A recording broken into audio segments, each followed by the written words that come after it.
Welcome to Copybook IAS. Hope you guys are doing well and hope your prelims exam was good.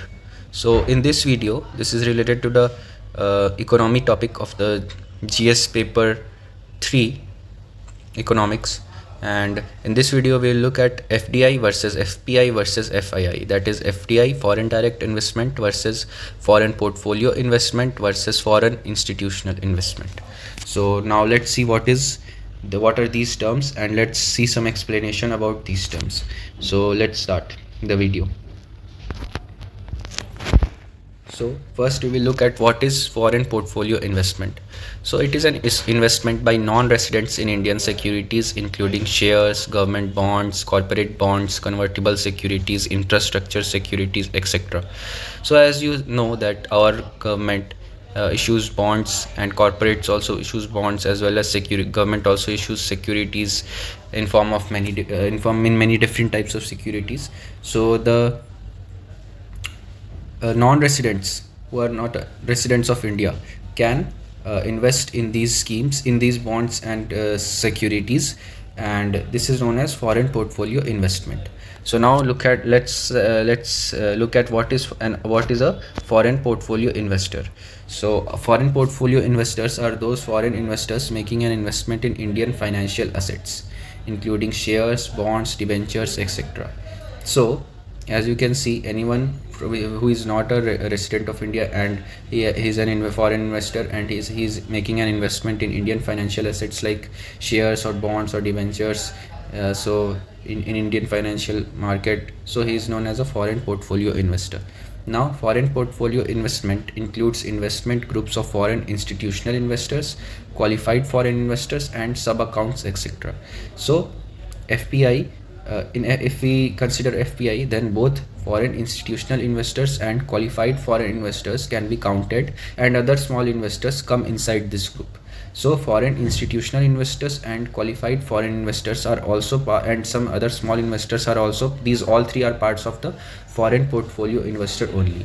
So I hope this is clear to you all. Now let's move on to the next slide.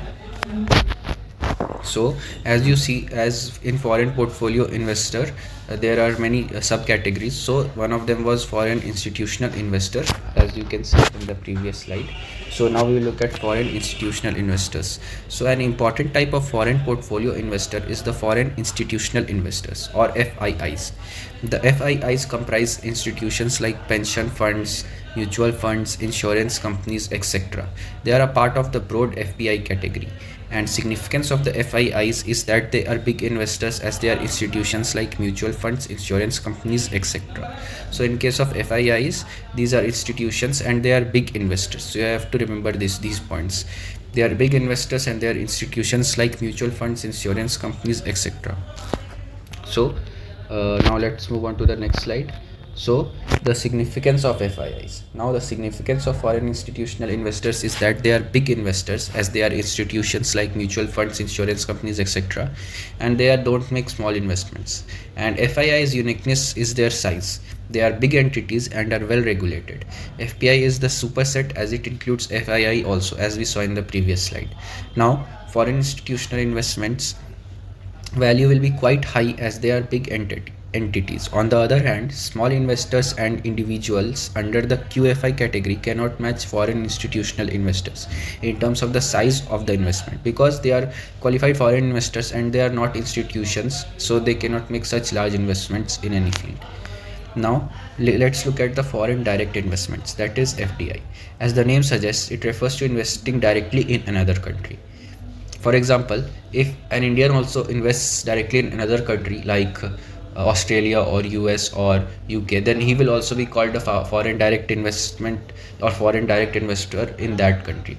But in case but for now we look further. A foreign company based in another country invests in India by setting up a wholly, this is an example, a type of example. A foreign company based in another country invests in India by setting up a wholly owned subsidiary or getting into a joint venture with some company occupied in India, and then operates its business in India. So this is an example of FDI. Now let's move on to the next slide. There are two routes in FDI. The first one is the automatic route and the second one is the government route. So automatic route. This route allows FDI without prior approval by India's government or Reserve Bank, and in the case of government route, prior approval by the government is needed across this route. The application needs to be made through the Foreign Investment Facilitation Portal, facilitating the single window consent of the FDI application under the approval route. So there is a single window consent, and it can be done through the application needs to be filed to the Foreign Investment Facilitation Portal, and the single window consent is there, so it is very easy for the FDI, foreign direct investors now. So this is all about FDI, FPI and FII. Hope you understand this video and hope you found this video informational.